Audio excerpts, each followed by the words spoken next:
ఈ రాబోయే ఆస్పిరెంట్స్ కి ఫిలిమ్స్ ఎలా ప్రిపేర్ అవ్వాలంటే ఏం చెప్తారు వాళ్ళకి? ప్రిలిమ్స్ కి మీరు నోటిఫికేషన్ రాకముందే మనం ప్రిపేర్ అయిపోయి ఉండాలి సార్. ఇంకా వచ్చిన తర్వాత టెస్ట్ సిరీస్ రాయడం స్టార్ట్ చేస్తే the best sir. So further గా ఇంకా ఆల్రెడీ డిఫరెంట్ కేటగిరీ పీపుల్ కి ప్రిపరేషన్ లెవెల్స్ అనేవి ఉంటాయి కదా సార్. ఆల్రెడీ స్టార్టింగ్ చేసిన వాళ్ళ అండ్ ఆల్రెడీ సీనియర్సా లేదా యూపీఎస్సీ క్యాండిడేట్సా ఇలా డిఫరెంట్ లెవెల్స్ లో వాళ్ళ ప్రిపరేషన్ స్టార్ట్ చేయాల్సి వస్తుంది సార్. నెగిటివ్ సార్ మార్కింగ్ అలా ఎలా ఇంప్రూవ్ చేసుకోవచ్చు, అవాయిడ్ చేయొచ్చు నెగిటివ్ మార్కింగ్ ఫిలిమ్స్ లో గ్రూప్ 1? ప్రాక్టీస్ వల్లే సార్. మెయిన్ టెస్ట్ సిరీస్ రాస్తే ది బెస్ట్ సార్. మనం ఎక్కడ తప్పులు చేస్తున్నాం, వాటిని ఎలా కరెక్ట్ చేసుకోవాలి అనేది మనకి బాగా ఐడియా వస్తుంది సార్. సో మెయిన్ ప్రాక్టీస్ ఉండాలి సార్. టెస్ట్ సిరీస్ రాయడం the best sir. Test series రాసినప్పుడు ప్యాటర్న్ తెలుస్తుంది, ఎస్ మిస్టేక్స్ సార్. తెలుస్తాయి, ఎస్ కాన్ఫిడెన్స్ సార్. అనేది మనల్ని కంపేర్ చేసుకోవచ్చు.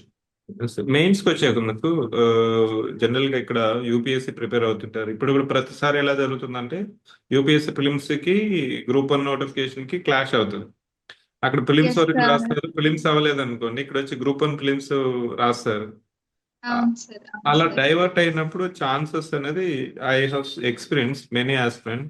అప్పుడు డివేట్ అయిపోతే మెయిన్స్ కాంప్రమైజ్ అయిపోతుంది. బికాస్ ఆఫ్ టైం అనేది 90 days ఉండొచ్చు, 100 days ఉండొచ్చు.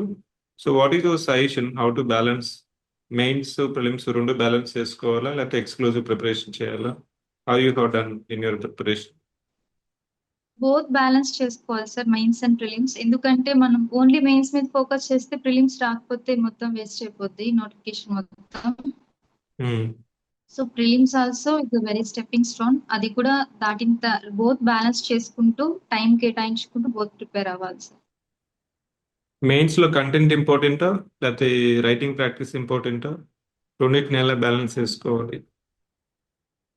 Sir both quality and content రెండు ఇంపార్టెంట్ సార్.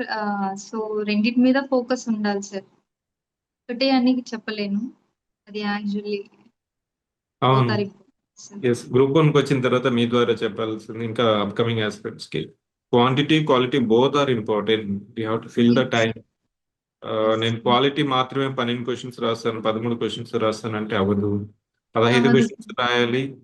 అదే అట్ ద సేమ్ టైం ప్రతి క్వశ్చన్ కి ఈక్వల్ ఇంపార్టెన్స్ రాయాలి. Yes sir. Yes sir.